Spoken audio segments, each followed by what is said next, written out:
L'humain peut être vraiment impressionnant dans sa capacité à s'adapter aux environnements extrêmes, mais il y a tout de même des limites à ne pas dépasser. Et vous pourrez en avoir un bel exemple si jamais vous vous retrouviez perdu dans le désert. Épuisement, syncope ou encore coup de chaleur. Ce ne serait pas une surprise si je vous disais que le désert est un des endroits les plus hostiles sur Terre. Alors dans de telles conditions, et sans réseau pour pouvoir appeler à l'aide, quelle décision prendriez-vous? Marcheriez-vous sans cesse dans l'espoir de trouver une civilisation? Comment feriez-vous pour vous hydrater? Et pendant combien de temps pensez-vous pouvoir tenir? Bienvenue dans ce nouvel épisode de Comment survivre au désert.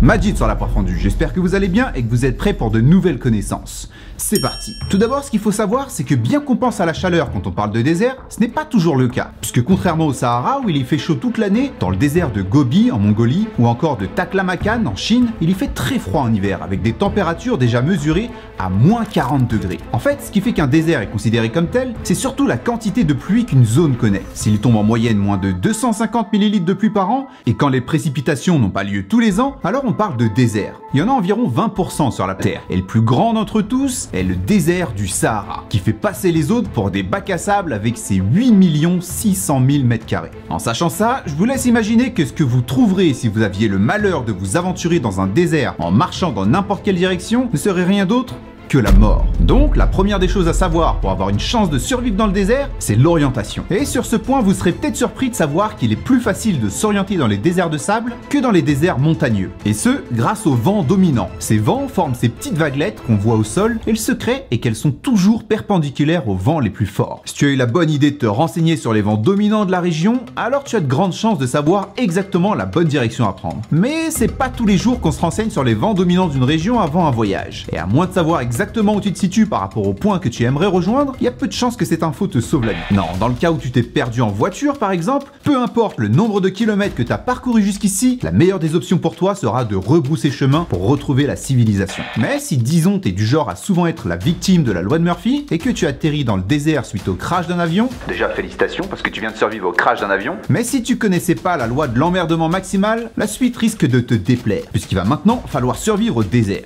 Et il y a de grandes chances à ce que tu n'aies pas le bon équipement pour affronter ce qui t'attend. Comme c'était le cas pour l'équipage du Lady Be Good, qui disparut sans laisser de traces pendant la Seconde Guerre mondiale en avril 1943. Cet avion devait se rendre à Naples, en Italie. À cause des conditions trop mauvaises, ils doivent faire demi-tour. Ils se dirigent alors vers leur camp de base, au nord de la Libye, en pleine nuit et pendant une tempête de sable. L'équipage prévient la base que le radar ne fonctionne plus et qu'il faudra tirer des fusées éclairantes pour voir l'emplacement exact de la base. Mais la tempête est trop puissante et empêche de voir les fusées éclairantes. Et ce qui sera fatidique pour l'équipage du Lady Be Good, c'est le système de communication radio limité qu'ils utilisaient à l'époque. Toutes les indications de direction qu'ils recevaient étaient bonnes, sauf que l'avion avait déjà dépassé le nord de la Libye sans le savoir. 2 heures plus tard, l'équipage se retrouve au fin fond du désert libyen. Avec le réservoir presque vide, les 9 passagers sont forcés de quitter l'avion en sautant en parachute.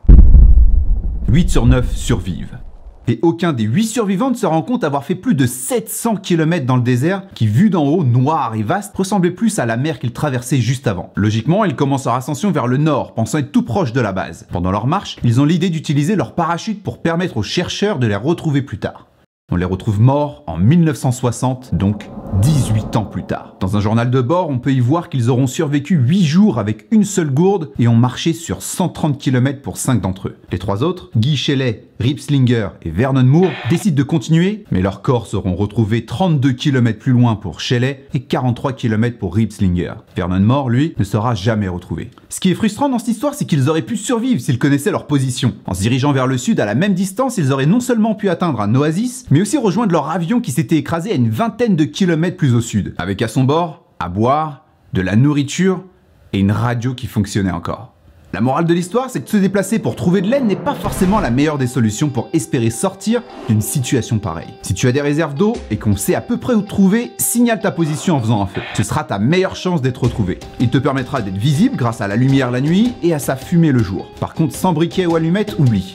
Contrairement à ce qu'on voit à la télé, dans la réalité, à moins d'être hyper doué, il est super difficile de faire un feu en frottant du bois. Tu devrais alors plutôt créer des signes d'alerte au sol assez grands pour pouvoir être vu du ciel. Une fois que c'est fait, trouve un abri. Tu auras plus de chances de rester en vie en économisant tes forces qu'à partir en expédition où tu perdras l'eau précieuse dont ton corps aura besoin en transpirant. Et si tu as la chance de trouver une grotte dans les environs, alors ça pourrait être ton meilleur allié pour éviter au mieux la chaleur du désert. Mais crois-moi, tu n'es pas le premier à y avoir pensé. Le désert regorge d'animaux super dangereux et tu ne voudrais pas faire l'erreur de marcher sur un serpent.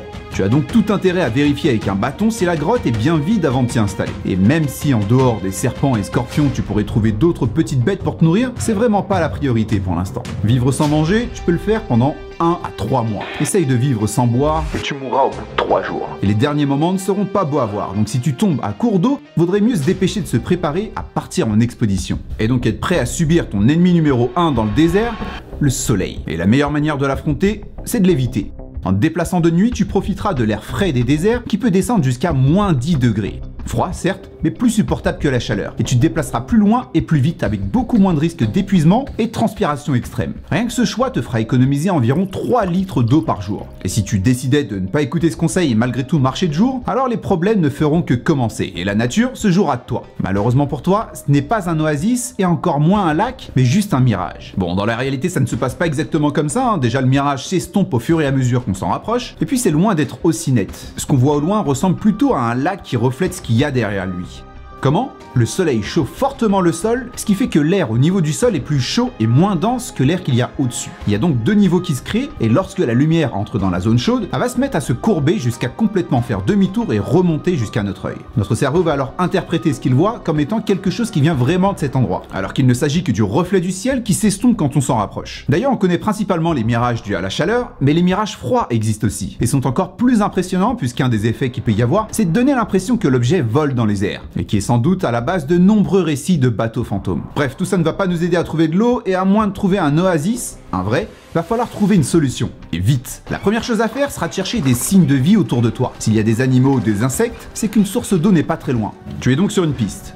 Ensuite, la végétation. Sans un minimum d'eau, il n'y a pas de végétation. Et certaines d'entre elles contiennent de l'eau, mais beaucoup sont toxiques. Faudrait donc mieux être prudent et éviter de les manger, surtout s'il s'agit d'un cactus. Contrairement à ce qu'on voit dans les dessins animés, l'eau à l'intérieur de la plupart des cactus n'est qu'une légende. En général, le cactus ne contient que de la chair qui est toxique pour l'homme et très acide, à un tel point que ça peut même brûler la peau. Mange de la chair de cactus et tu auras des maux de tête, des diarrhées et des nausées, qui ne fera qu'accélérer encore plus la déshydratation. Une source plus sûre pour trouver de l'eau serait de tomber sur des lits de rivières asséchés. Si t'as la chance d'en voir et qu'en plus il y a de la végétation autour, c'est que tu es tout proche d'un peu d'eau. Il te suffira alors de trouver des plantes ou des pousses bien vertes qui sont en général celles qui demandent le plus d'eau. Tu peux alors commencer à creuser, quelques dizaines de centimètres devraient suffire pour enfin trouver de l'eau. L'eau ne sera peut-être pas la plus pure que tu aies bu, mais ça permettra au moins d'éviter la déshydratation. Et si par malchance tu te retrouves dans une situation sans eau aux alentours, alors faudra penser à la seule source qui t'a suivi pendant tout ce temps, ton urine.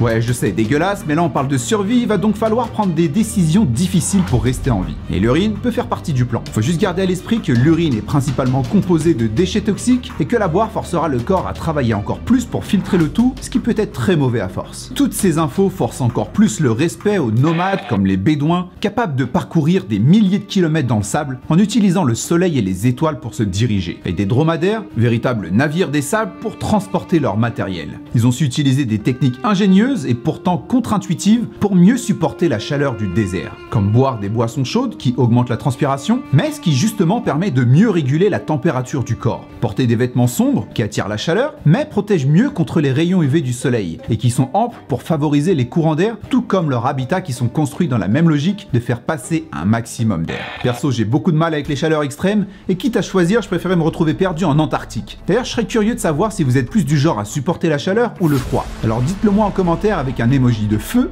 ou de neige. C'est tout pour aujourd'hui, j'espère que cette vidéo vous aura plu. Si c'est le cas, n'hésitez pas à me mettre un pouce bleu, ça aide énormément la chaîne. Et si ce n'est pas la première fois que vous regardez mes vidéos et que vous êtes encore là à m'écouter, c'est peut-être que vous aimez ce que je fais. Donc pensez à vous abonner pour ne rien manquer de ce qui arrive. C'est tout pour moi, on se dit à bientôt pour de nouvelles connaissances. Peace.